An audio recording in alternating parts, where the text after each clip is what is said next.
there was literally no market for anything with a blues-based influence. It was all this flower power stupidity. And then into the 70s, it got vague. The scene in Los Angeles dissipated, so there wasn't really any focus to it. It was just a major record manufacturing center, and anything that you could stick on a record that would sell is what people came to Los Angeles to do.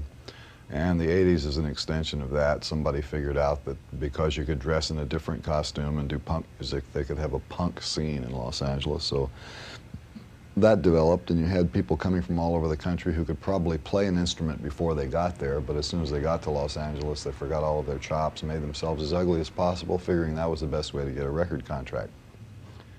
And that's the way it is.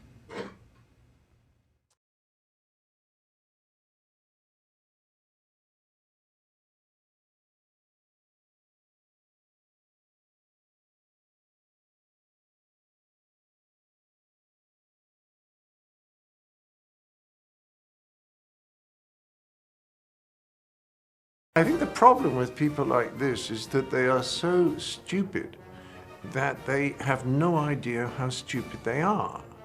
You see, if you're very, very stupid, how can you possibly realize that you're very, very stupid? You'd have to be relatively intelligent to realize how stupid you are. There's a wonderful bit of research by a guy called David Dunning at Cornell, who's a friend of mine, I'm proud to say, who's pointed out that in order to know how good you are at something requires exactly the same skills as it does to be good at that thing in the first place, which means, and this is terribly funny, that if you're absolutely no good at something at all, then you lack exactly the skills that you need to know that you're absolutely no good at it.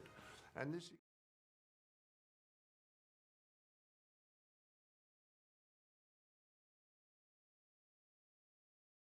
Was there a point, someone you saw or someone who influenced you?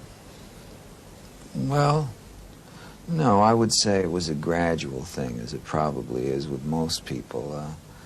It's an unusual choice of occupation for a sort of centrally placed male American. You know, when you're out there in New Jersey, you don't suddenly pop up in the middle of your football practice and say, yes, I'm going to be an actor. You don't, it doesn't do it that way. I probably really started thinking about doing it after I was doing it. And vaguely, when I was working at MGM in the cartoon department, a job which I got really mainly to observe movie making because I was sort of starstruck at that time, still am.